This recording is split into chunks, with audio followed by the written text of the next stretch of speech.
Top quality और consistent performance के लिए सिर्फ सिल्वर पंप्स। टॉप क्वालिटी और कंसिस्टेंट परफॉर्मेंस के लिए सिर्फ सिल्वर पंप्स, नाम याद रखना। प्रहारचे अध्यक्ष बच्चू कडू आपल्या सोबत आहेत। आज पुण्यामध्ये तुम्ही शेतकरी हक्क परिषदेचं आयोजन केलेलं आहे। काय प्रमुख मागणी असणार आहे? 7/12 कोरा करा ही यात्रा तुम्ही काढलेली होती। कर्जमाफीच्या संदर्भामध्ये सरकारकडून अजूनही कोणतं ठोस आश्वासन दिलं जात नाही किंवा सांगितलं जात? सरकार सध्या सांगणारच नाही। सरकारच्या अजूनही आम्ही काय म्हणतो त्याला ते काय मळलीपर्यंत गेलो नाही ना। त्यांना असं वाटतं का यांच्या आंदोलनाचा काही परिणाम होणार नाही या डोक्यात सध्या सरकार आहे। ते ध्यानावर आणण्यासाठी शेतकरी परिषद आहे आणि सगळ्या शेतकऱ्यांच्या आम्ही सगळ्यांनाच बोलवण्याचा प्रयत्न केला। काही येणार काही नाही येणार, लहान सहान सगळ्या संघटना एकत्रित होऊन एखादा चांगला कार्यक्रम आंदोलन सरकारसमोर ठेवता येईल का, त्याच्यासाठी ती परिषद आहे। मागण्या तर कर्जमाफीची आहेच, म्हणजे कर्जमुक्तीची आहे। दुसरं दिव्यांगांच्या काही राहिलेले प्रश्न आहे, मेंढपाळ आहे, मच्छीमार आहे आणि MSPच्या 20% बोनस त्यांनी कबूल केलं होतं। 6,000 रुपये सोयाबीनला भाव देणार म्हणून सांगितलं होतं। तर या सगळ्या संदर्भात आम्ही लक्ष वेधण्याचं काम करतो आहे। आता 2 ऑक्टोबरची तारीख कशी, कारण त्या दिवसचा दसरा येतं आणि त्या दिवशी मुंबईला 3 मेळावे असणार, म्हणजे उद्धव साहेबांचा, शिंदे साहेबांचा आणि राज साहेबांचा। तर त्या ह्याच्यात आपण कसं घुसाचं तारीख बदलून समोर जायचं काय ते आता ठरणार। म्हणजे पुढचं तुमचं आंदोलन हे थेट आता मुंबईमध्ये असणार? हां, आता मुंबईतच। काय उठणार नाही का जोपर्यंत घोषणा होणार नाही? सरकार का दखल घेत नाही? म्हणजे सरकारकडून चालढकल केली जाते की मुद्दामून दुर्लक्ष केलं जातं? आता काय होतंय, 25 लाख शेतकऱ्यांवर कर्ज आहे, त्याच्यातले 2 लाख यायला तयार नाही। रस्त्यावर जे यायला पाहिजे करू, आता तोच आम्ही प्रयत्न करतो। सप्टेंबरमध्ये पूर्ण प्रत्येक जिल्ह्यात आम्ही फिरतो आहे आणि ही ताकद एकदा तयार झाली का सरकार होईल ना तयार। सरकारला तयार व्हावंच लागेल। सरकार तयार झालं नाही तर आम्ही तयार करू ना लोकांना सरकारला पाडायला। राज्यामध्ये तुम्ही विरोधी बाकावरती आहात, दुसऱ्या बाजूला महाविकास आघाडीचे जे आहेत ते नेत्यांना तुम्ही काय आवाहन करणार आहात का? कर्जमुक्तीची घोषणा घेऊन तुम्ही सगळ्यांना आवाहन करताय, मात्र सरकारच्या विरोधामध्ये एकत्रित आवाज उठवण्यासाठी नक्की काय? आम्ही हा प्रयत्न करतो आहे एकंदरीत, आणि मला असं वाटतं का सगळ्या पक्षांनी, मी तर म्हणतो कोणी नेतृत्व केलं तरी आम्ही एक कार्यकर्ता म्हणून काम करू, पण समोर आले पाहिजे सगळे मिळून। आगामी स्थानिक स्वराज्य संस्थेच्या निवडणुका तोंडावरती आहेत, तुमच्या पक्षाची भूमिका काय असणार आहे? कोणासोबत आघाडी करायची, युती करायची की मग स्वतंत्र महानगरपालिका असतील, जिल्हा परिषद असतील किंवा मग पंचायत समिती? सध्या तर काही आमचे 18ला 17ला संभाजीनगरला एक अधिवेशन आहे, त्याच्यात ते ठरवणार। आज देवेंद्र फडणवीस पुण्यामध्ये येत आहेत, तुमच्या दुसऱ्या बाजूला शेतकरी हक्क परिषदेचं तुम्ही आयोजन केलेलं आहे। मुख्यमंत्र्यांना काय सांगाल? मला वाटते मुख्यमंत्र्यांकडून आम्हाला पंढरपूरच्या आषाढी एकादशीलाच अपेक्षा होती, म्हटलं त्याच दिवशी मुख्यमंत्री घोषणा करेल। आता मुख्यमंत्र्याला काय सांगावं, त्यांनीच असं सांगून ठेवलं का ते आमच्या डोक्यातून जात नाही। ते म्हणतात का दुष्काळ थोडा पडला कर्ज माफ करायला, पण मुख्यमंत्र्यांनी आणि देवेंद्र फडणवीस सारख्या हुशार माणसांनी असं बोलावं, तो एक संतापच याजोगती गोष्ट आहे का दुष्काळापेक्षा कमी भावानं आमचं शेतकरी मरतं। हे देवेंद्रजीला 15 वर्षात समजत नसेल तर मग याच्यासारखी दुर्दैवी काय गोष्ट आहे? ते म्हणतात का दुष्काळ पडलं तर मग तेव्हा वेगळी कर्जमाफी द्यायची का? तुम्ही देवेंद्रजी तुम्ही एवढे खोटे कसे बोलू शकता याचंच नवल आहे। तुम्ही निवडणुकीत काय म्हटलं होतं का 7/12 कोरा कोरा कोरा, तेव्हा असं म्हटलं का दुष्काळ पडला तर कोरा करू किंवा मग 2 वर्षानं करू का आता करू, तेव्हा तुम्ही बिनधास्त बोलले मतं घ्यासाठी। आता आमच्या वेदना कमी करण्यासाठी आम्ही तुम्हाला म्हणतोय का ह्या कर्जमाफीची गरज काय आहे, तर मागच्या वेळेस सोयाबीनचे भाव फक्त 3400 भेटले, आजही तूर 6000वर आहे। आफ्रिकेमध्ये तुरीचे भाव फक्त 4000 आणि 5000 आहे, म्हणजे विदेशात सुद्धा तुरीचे भाव डाऊन झाले। कापूसही खाली गेला, तुमचं सोयाबीनही खाली गेला। अमेरिका तर तुमच्या मागं हात धुवून लागला का आमची सोयाबीन घ्या लागेल तुम्हाला, म्हणजे ते वेगळे प्रकारचे प्रेशराईज केलं जात आहे।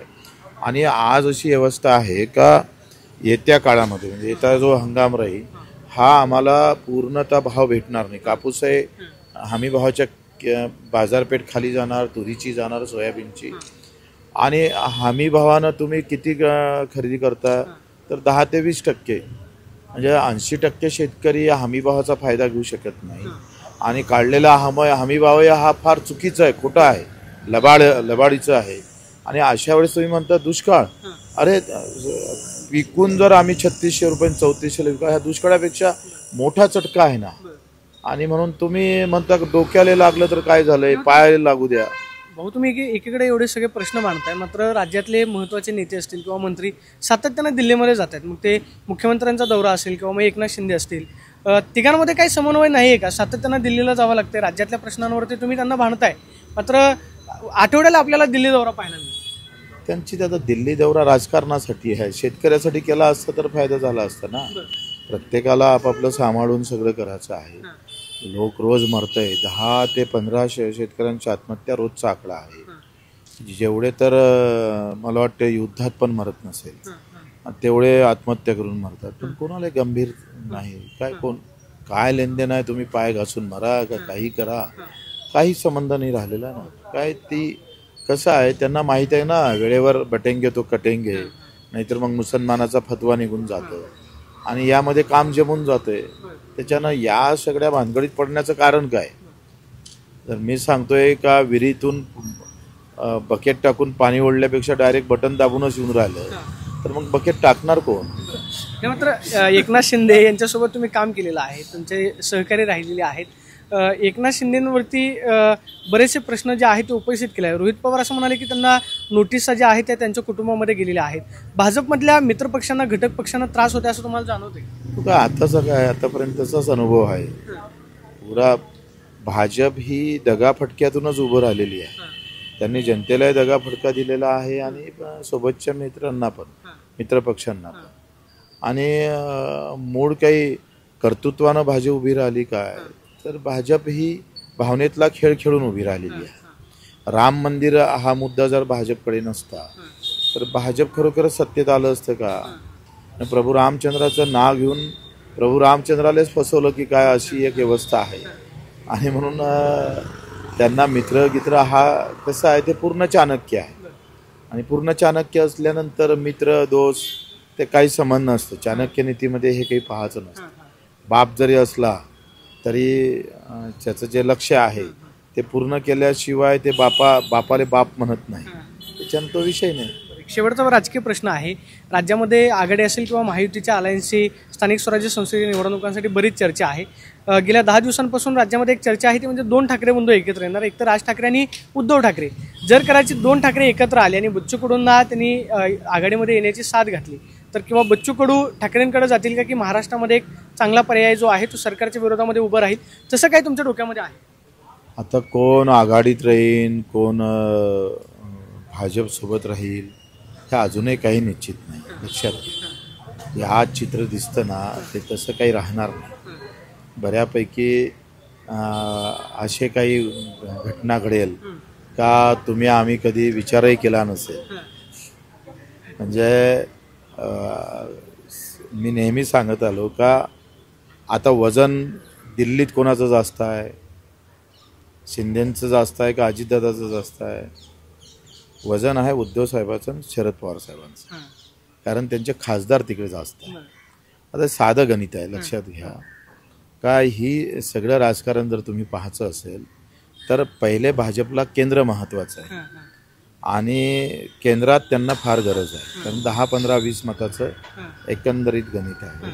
त्यांना राज्यात मदत आहे का, गरज आहे काय? कारण ते 138वर आहे स्वतः. अजून 10 जण तर ते असे वडताड करून कसे आणू शकतात. राज्यात त्यांना आमदार अजितदादाजवळ आणि शिंदे साहेबाजवळ जरी जास्त असले तरी त्यांना फार जास्त गरज नाही आहे. राज्यात त्यांना गरज आहे केंद्रात. जर उद्या बिहारमध्ये काही प्रॉब्लेम झाला, नितीश कुमार किंवा आमचे चंद्रबाबू नायडूने काही प्रॉब्लेम झाला तर हातात कोणतरी पाहिजे.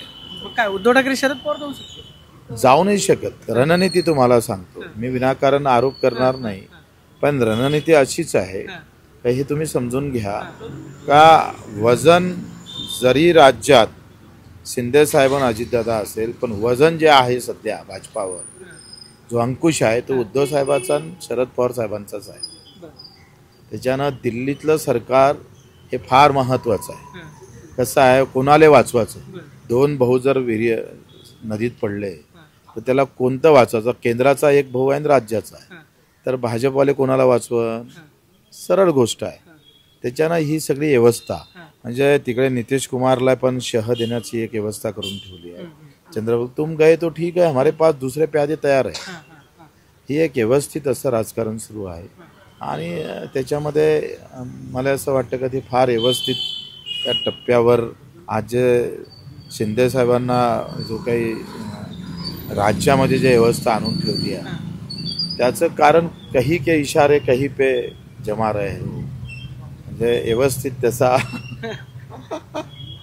आपण पाहतोय की राज्यातल्या शेतकरी हक्क परिषदेच्या माध्यमातून मुंबईमध्ये जे आंदोलन होत आहे त्याची राज्यव्यापी बैठक घेऊन तारीख जी आहे ती निश्चित केली आणि मुंबईचं नियोजन करतो अशी प्रतिक्रिया बच्चू कडूंनी दिल्यास पाहिलं होते. कॅमेरा पर्सन अभिजित पिसेसोनी, प्रदीप कापसे, TV9 मराठी, पुणे.